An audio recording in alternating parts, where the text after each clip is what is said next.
Bueno chicos, vamos entonces a hacer la retroalimentación del ejercicio de física de la suma de los dos vectores. Pero entonces voy a ayudarles a solucionar el octavo punto que del taller de refuerzo, que era el que les había asignado para poder solucionar pues la evaluación bimestral. ¿Listo? Entonces, vamos a verificar entonces el ejercicio. Entonces dice que tenemos que realizar la suma de dos vectores. Entonces en ese ejercicio tienen que tener en cuenta lo siguiente. Teníamos, bueno, el ejercicio dice que primero pues el ejercicio que toca hacer es realizar muy bien la lectura del ejercicio, porque a diferencia de los otros que hemos visto, aquí nos toca nosotros mismos hacer el dibujo del ejercicio que nos están dando, ¿sí? Entonces, primero vamos a arrancar por aprender a hacer el dibujito, ¿listo? Entonces nos están diciendo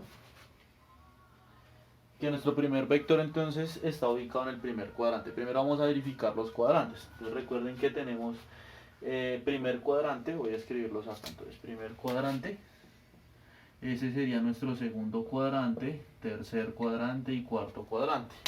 ¿Listo? Entonces el primero comprendido entre los positivos de X y positivos de Y. Segundo serían nuestros negativos en X, positivos en Y. Tercer cuadrante, negativos en X, negativos en Y. Y cuarto cuadrante, positivos en X, negativos en Y. ¿Listo? Entonces inicialmente vamos a ubicar nuestro primer vector. Entonces nos dice que el primer vector está ubicado en el primer cuadrante. Eso quiere decir que va a estar ubicado acá en este espacio de acá. ¿Listo?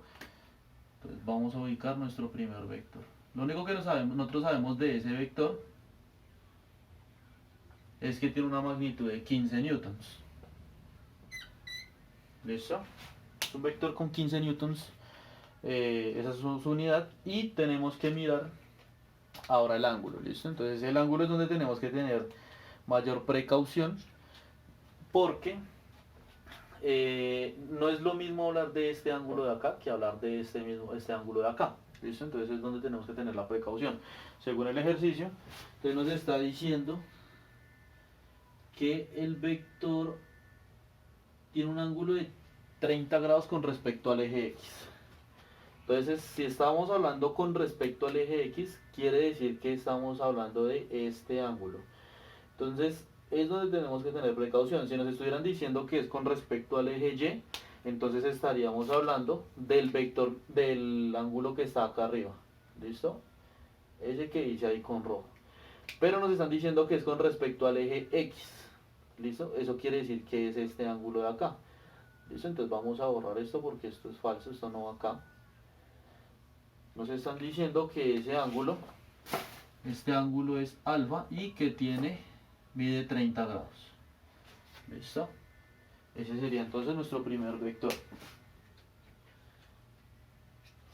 Luego nos están diciendo que tenemos otro vector, vamos a hacerlo de otro color, que está ubicado en el cuarto cuadrante. Cuarto cuadrante, entonces lo tendríamos que nuestro otro vector sería acá. Entonces dibujamos nuestro cuarto cuadrante. ¿Listo? Nuestro cuarto cuadrante, no, sino nuestro segundo vector, perdón. Nos están diciendo que este vector entonces es de 8 newtons, esa es su magnitud. ¿Listo? Y vamos ahora a ver el ángulo comprendido entre él. Entonces nos está diciendo de una magnitud de 8 newtons, cuarto cuadrante con un ángulo de beta de 20 grados con respecto al eje Y. 20 grados con respecto al eje Y. Vamos a hacerlo de otro color.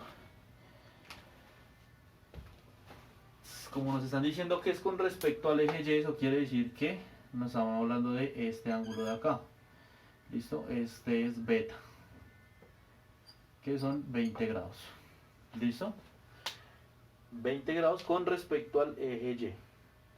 ¿Listo? Entonces eso es lo que inicialmente nos tocaba realizar en este ejercicio.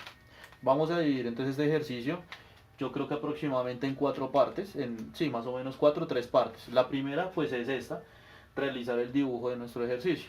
La segunda pues ya va a ser de las cuentas, pero si ustedes recuerdan en la anterior explicación que les hice, siempre pues nos demoramos bastante calculando los otros componentes. Vamos a tratar de hacerlo lo más rápido posible, ¿listo? Entonces, ya teniendo el dibujo, lo que nos falta ahora, lo que vamos a proseguir es a calcular sus componentes de cada vector. Entonces recordemos que ellos tienen su componente en X y componente en Y. Vamos a empezar por el de 15 newtons, que entonces vamos a trazarlo acá. Entonces este lado, completando acá el triángulo, recuerden que sería mi componente en donde, en Y, porque lo podemos bueno, como lo trazamos de forma vertical, el eje que es vertical es el eje Y, entonces por lo tanto ese va a ser mi componente en Y. ¿Listo? Componente en Y, que en el triángulo, en este triángulo que se está formando, sería nuestro cateto opuesto. Cateto opuesto. ¿Listo? Vamos a mirar ahora el otro componente, que sería el componente este de acá. Voy a trazarlo así de esta forma. ¿Sí? Que como lo trazamos de forma horizontal, entonces eso quiere decir que es esta misma línea de acá. ¿Listo? O sea, esa va a ser este mismo componente acá, lo voy a trazar acá. ¿Listo? Entonces ese componente sabemos que es el componente en X porque está en el eje X, ¿cierto? Y sabemos además que es en el triángulo es el cateto adyacente. Cateto adyacente. ¿Listo? Vamos ahora a verificar rápidamente el del otro vector. Entonces completamos aquí esta parte. Voy a borrar acá la n de los newtons, pongámoslo más arriba, newtons. Y vamos a trazar nuestro primer componente, que sería este de acá. Como lo estoy trazando de forma horizontal, eso quiere decir que es mi componente en X y que en el triángulo sería mi cateto opuesto. Recordemos que estamos hablando del ángulo beta, ¿cierto? Entonces sería mi cateto opuesto al ángulo beta. ¿Listo? Ahora nos faltaría este componente de acá arriba. Vamos a trazarlo con este mismo color verde, pero entonces acá entonces lo voy a trazar así, una línea punteada. Como lo estoy trazando de forma vertical, quiere decir que es mi eje Y, mi componente en Y. Entonces sería esta misma línea de acá. ¿Listo? Entonces esa misma línea vendría siendo mi componente en Y porque lo estamos trazando de forma vertical, y al mismo tiempo entonces es nuestro cateto adyacente al triángulo que estamos armando acá. Adyacente porque es donde está recostado el ángulo beta. ¿Listo? Pues vamos a dejar hasta ahí y ya continuamos con las cuentas que nos toca realizar. ¿Listo? Esta es nuestra primera parte, que es hacer el dibujo.